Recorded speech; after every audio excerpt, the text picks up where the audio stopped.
Bonjour, c'est Romain. Si vous regardez cette vidéo, normalement vous ne me connaissez pas. Et pourquoi? Parce qu'en fait on m'a demandé de répondre à une question sur pourquoi devenir formateur. Quel intérêt on peut avoir à devenir formateur? Alors, en fait, si vous posez cette question, vous avez déjà une idée dans votre tête. Alors je vais répondre plutôt par rapport à ça. Devenir formateur, c'est d'abord avoir le plaisir de transmettre quelque chose que vous avez le plaisir vous-même d'acquérir. Vous avez peut-être déjà acquis quelque chose, mais le principe de reformuler ou de reconstruire ou de désapprendre pour réapprendre va être nécessaire pour transmettre. Donc, si vous n'êtes pas au fond de vous convaincu par l'idée que c'est un plaisir de transmettre, bah, ça marche pas. Généralement, ça l'est, sinon vous ne regarderiez pas cette vidéo. Après, il y a effectivement un avantage notable à être formateur, c'est ce principe de liberté que l'on peut avoir. C'est une liberté qui peut être financière, puisque arriver à vivre de ce métier, généralement en tant qu'indépendant, c'est génial. Mais aussi, c'est une liberté de penser. Parce que quand vous transmettez une formation, un cours, quand vous donnez un cours, vous transmettez un état d'esprit, vous transmettez un savoir-être, un savoir-faire, une façon de concevoir. Et quand vous faites ce phénomène d'apprendre et de désapprendre que je citais tout à l'heure, ça vous appartient. C'est votre pédagogie, c'est comme ça qu'on l'appelle. Donc vraiment, les deux messages clés sont quand même ici. Après, ce qu'il faut pas oublier, c'est que c'est un métier passion. Et moi, j'aime bien comparer ce métier avec un secteur qu'on connaît tous, qui s'appelle l'aéronautique.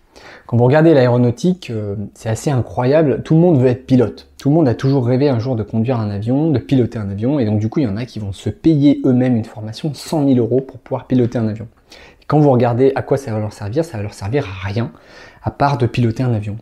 Et ça veut dire quoi? Ça veut dire qu'en fait, dans ce secteur-là, il y a des gens qui sont prêts à dépenser beaucoup d'argent pour finalement pas grand-chose. Et dans la formation, c'est à peu près pareil. Ça veut dire que pourquoi? Parce qu'en fait, il y a énormément de gens que ça passionne la formation. Et si je vous parle de ça, c'est parce que il y a deux choses qu'il faut prendre en compte. Le premier, c'est que tous les sujets de formation traditionnels ont une tendance à s'effondrer sur les prix. Si par exemple vous donniez un cours, je sais pas moi, sur de l'anglais il y a 10 ans, et les tarifs sur les formations, les prix, les rémunérations sur les prix des formations en anglais sont bien descendus depuis. Et aussi parce que si vous ne vous spécialisez pas, si vous ne vous donnez pas une expertise, du coup c'est pareil, vous vous noyez dans la masse. Donc si vous êtes formateur en anglais, ça va être difficile. Si par contre vous êtes formateur en anglais dans les affaires pour négocier dans l'import-export, là tout d'un coup ça devient différent et ça se vend beaucoup plus cher.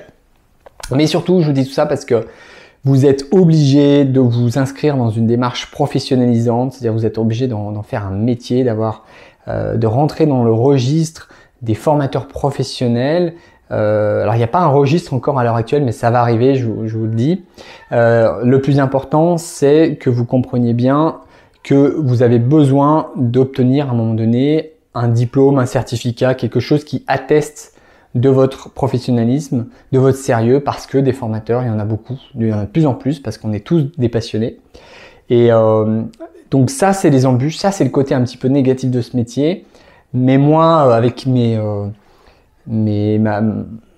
ne vais pas passer pour un vieux, mais avec ma dizaine d'années d'expérience en la matière, je peux vous dire quand même que c'est un métier super sympa et je vous encourage quand même à le vivre. Et d'ailleurs, j'en profite, puisque je suis dans le cadre de cette petite vidéo, je propose des cursus de formation sur comment devenir formateur. Et donc, c'est des petites vidéos que vous pouvez suivre sur une plateforme qui s'appelle Udemy, UDEMY. Et voilà, c'est pas cher et surtout ça vous permet d'avancer en toute autonomie. Et puis si vous voulez vraiment en savoir plus, aller jusqu'au bout des choses, vous pouvez me contacter directement et je vous donnerai plus d'infos. Voilà, à bientôt!